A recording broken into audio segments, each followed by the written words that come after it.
अस्सलाम वालेकुम। आज हम करने जा रहे हैं CS 502 का lecture number 3 brute force algorithm. Brute force algorithm में हमें क्या करना है कि हमें सूडो कोड को इस्तेमाल करते हुए इस प्रोग्राम को एग्जीक्यूट करना है। जो भी हमने कल गाड़ियों वाला मिसाल ली थी उसको आज हम क्या करेंगे, सूडो कोड में रिप्रेजेंट करने की कोशिश करेंगे। कंपेयर करेंगे आपस में कि कौन सी गाड़ी दूसरी गाड़ी से ज़्यादा बेहतर है, जो डोमिनेट कर रही है दूसरी गाड़ियों को।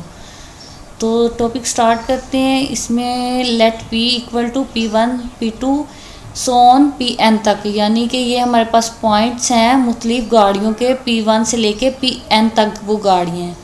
तो हम क्या करेंगे, Pi जो कि Pj के अगेंस्ट है, यानी पिछले जो लेक्चर था उसमें हमने क्या किया था, Pi की जगह P लिया था, Pj की जगह Q लिया था। तो यहाँ पे हमने Pj लिया है और Pi लिया है। इन दोनों को कंपेयर करेंगे। इनमें से जो गाड़ी भी दूसरी को डोमिनेट कर रही है तो उसको हम आउटपुट शो कराएंगे। अगर तो Pi is not dominated by any other point, यानी कि Pi जो है वो Pj या कोई किसी भी Pj के पॉइंट से डोमिनेट नहीं हो रही, तो हम क्या करेंगे, उस गाड़ी को चुन लेंगे, उसकी आउटपुट शो करवाएंगे। तो अब हम इसको सूडो कोड के ज़रिए देखते हैं। यहाँ पे हमने क्या किया, एक प्रोसीजर लिया है मैक्सिमा। इसमें इंटीजर जो है n, यानी कि नंबर ऑफ तादाद जो है गाड़ियों की वो है। पॉइंट P1 से लेके n तक जो है ये एक एरे शो करवा रही है हमें।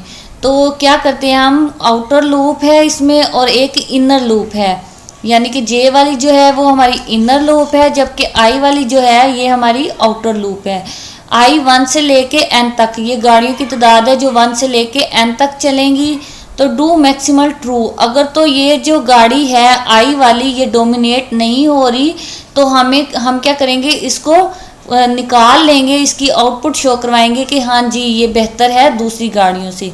जबकि J वाली लूप जैसे ही चली वो 1 से लेके n तक चलेगी वो भी, और जैसे ही हमारे पास ये दोनों I और J वाली दो गाड़ियाँ मिली हैं, हम इन दोनों को आपस में कंपेयर करने की कोशिश करेंगे। अगर तो I इक्वल नॉट J के तो Pi का एक्स कोऑर्डिनेट जो है वो छोटा है Pj के एक्स कोऑर्डिनेट से, यानी कि उसकी स्पीड जो है Pi की Pj से कम है।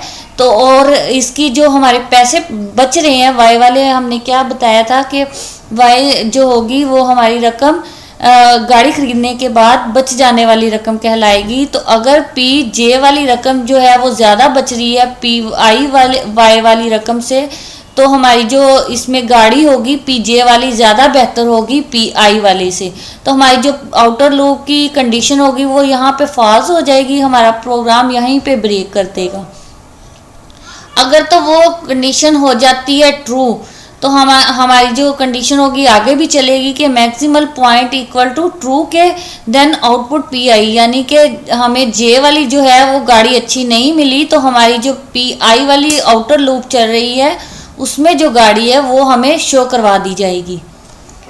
इसी तरह आगे हम ग्राफिकली तौर पे देखते हैं कि कैसे ये सूडो कोड काम करेगा। अगर हम इसको किसी भी लैंग्वेज में ऐड करें तो वो हमें कैसे आउटपुट शो करवाएगा। देखें ये ग्राफ है, इसमें वो कह रहा है कि 7 और 13 जो है डोमिनेट कर रहे हैं 4 और 11 को, 12 भी डोमिनेट कर रहे हैं 4 और 11 को। किस लिहाज से, इसकी स्पीड और जो पैसे जेब में बकिया बच रहे हैं उनके लिहाज से, यानी दोनों पॉइंट को हमने मद्देनज़र रखना है, किसी एक को नहीं रखना। देखें 7 जो है स्पीड ज़्यादा दे रहा है 4 की निस्बत, जबकि पैसे भी हमारे ज़्यादा बच रहे हैं 13-11 से।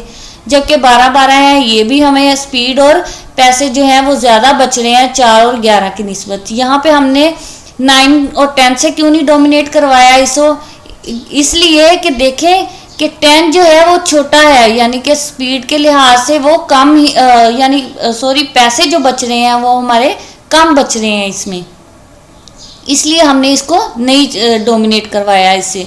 जबकि यहाँ पे देखें कि 12-12 और 14-10 जो है वो डोमिनेट कर रहे हैं 9-10 को। क्यों, इसलिए कि जो है स्पीड जो है और पैसे जो हमारे बच रहे हैं वो ज़्यादा बच रहे हैं 12-12 9-10 से, जबकि 14 और 10 चाहे हमें स्पीड कितनी ज़्यादा मिल रही है 9 से, लेकिन जो प्राइस है वो आपस में इक्वल है।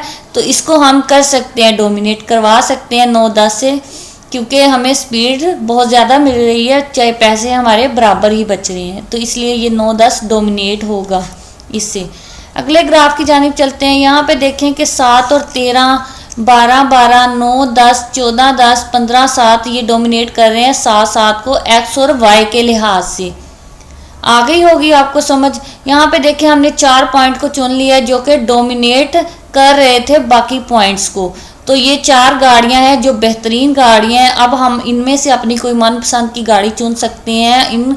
अब हमें पूरे ग्राफ को कंपेयर करने की ज़रूरत नहीं पड़ेगी, हम इन चारों को कंपेयर कर सकते हैं हमारे जेब खर्च के लिहाज से और स्पीड के लिहाज से। जो भी बेहतर हमें लगेगी वो हम इनमें से चुन सकते हैं। अब हमने ग्राफिकली भी देख लिया है उसको एनालाइज करके, डिज़ाइन करके। अब हम इसको एनालाइज करेंगे इनका रनिंग टाइम के ये जो एल्गोरिदम है वो कितनी एग्जीक्यूशन में कितना रनिंग टाइम लेते हैं और कितनी मेमोरी लेते हैं। अगर हम किसी भी लैंग्वेज में उसको ऐड करके देखें तो इस चीज़ को हम निकालने की कोशिश करेंगे। इसके लिए हमारे पास 2 म्यार हैं, एक है वर्स्ट केस टाइम और दूसरा है एवरेज केस टाइम।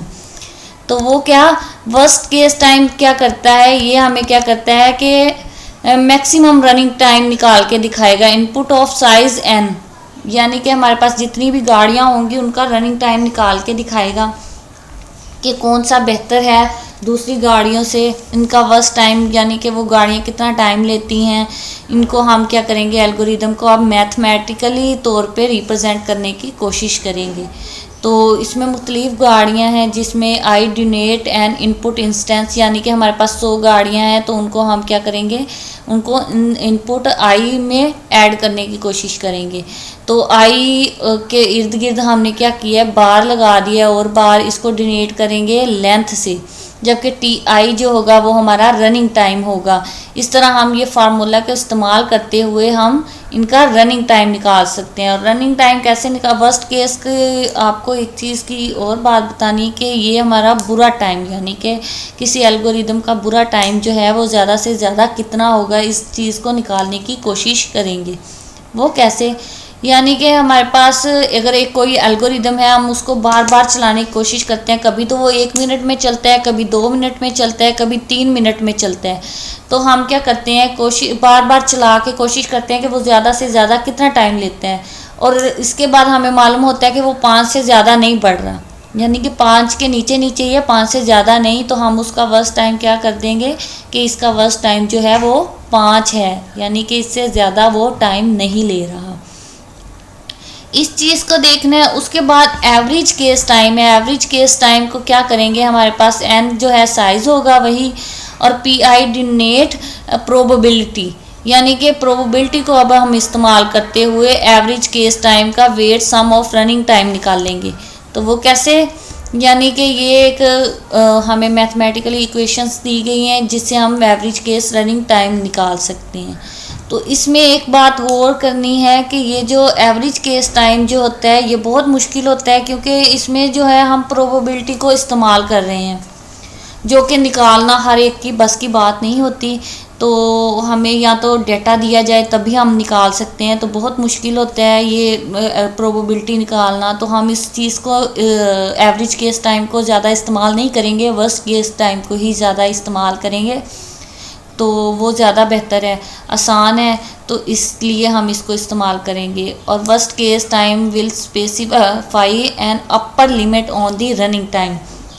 ये जो वर्स्ट केस टाइम होता है इस चीज़ का ख्याल रखता है कि ये ज़्यादा से ज़्यादा मतलब कि एक हद तक बढ़ सकता है, इससे ज़्यादा इसकी लिमिट नहीं हो सकती रनिंग टाइम की, तो इसलिए हम इसको इस्तेमाल करें।